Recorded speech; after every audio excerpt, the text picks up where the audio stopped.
एक पुराना बंगला पहाड़ी पर था। वो अंधेरा और डरावना था। गांव वाले कहानियां सुनाते थे। वो कहते थे कि इसमें भूत है।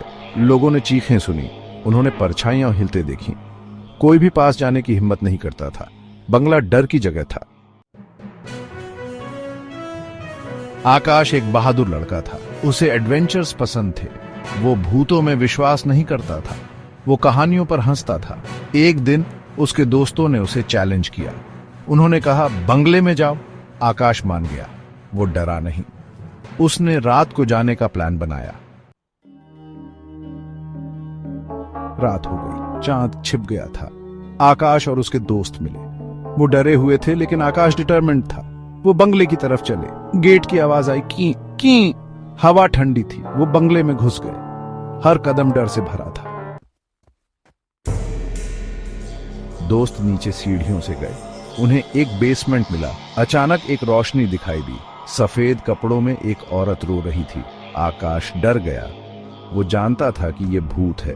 भूत बोली, यहां से चले जाओ। वो चिल्लाई। दोस्त भागे। वो रुके नहीं। वो बंगले से भाग निकले।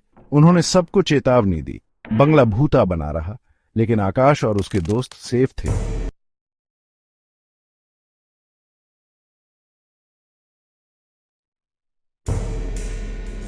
अंबरपुर गांव के बाहर एक पुराना महल था।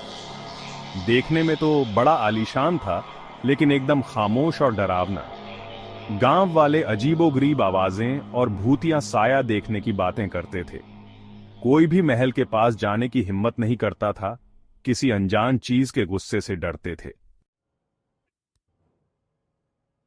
विक्रम, एक जिज्ञासु लड़का, महल के रहस्यों से बहुत आकर्षित था। वो गांव वालों की बातों को अंधविश्वास मानता था और उनका मजाक उड़ाता था। अपनी बहादुरी दिखाने के लिए विक्रम ने महल में एक रात बिताने का फैसला किया। टॉर्च और अपने एडवेंचरस स्पिरिट के साथ वो महल की तरफ बढ़ा। जैसे ही अंधेरा महल को घेरने लगा, विक्रम की रूह कांप गई। फर्श के चरमराने और पत्तों के सरसराहट ने सन्नाटा तोड़ दिया। वो एक कमरे में पहुंचा जहां एक अजीब सी पेंटिंग लगी थी, एक आदमी की तीखी निगाहों वाली। लग रहा था जैसे वो आंखें विक्रम की हरकत पर नजर रखे हुए हैं, जिससे उसकी रूह कांप रही थी। अचानक तापमान गिर गया और कमरे में ठंडी हवा चलने लगी। दीवार पर लगी पेंटिंग जिंदा होने लगी। आदमी की आंखें भयानक रूप से चमकने लगी।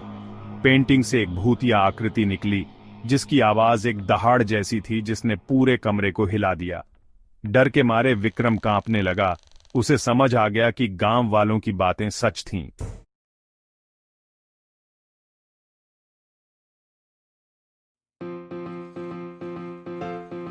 मोहन और सुमित दो बेस्ट फ्रेंड्स थे।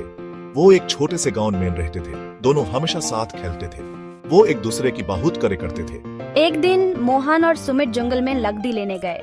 वो बहुत खुश थे। वो सॉन्ग्स गा रहे थे और एक दूसरे के साथ मस्ती कर रहे थे। अचानक उन्हें एक आवाज सुनाई दी। यह एक बेर की आवाज थी। मोहन और सुमित डर गए। वो जल्दी से एक पेड़ के पीछे छुप गए। बेर बहुत पास आ गया था। मोहन और सुमित अपनी सांसें रोककर बैठे थे। बेर पेट के चारों ओर घूम रहा था। मोहन बहुत डर गया था। सुमित ने मोहन का हाथ पकड़ा। उसने कहा, चिंता मत कर, मैं तेरे साथ हूं। बेर थोड़ी देर बाद चला गया। मोहन और सुमित ने राहत की सांस ली।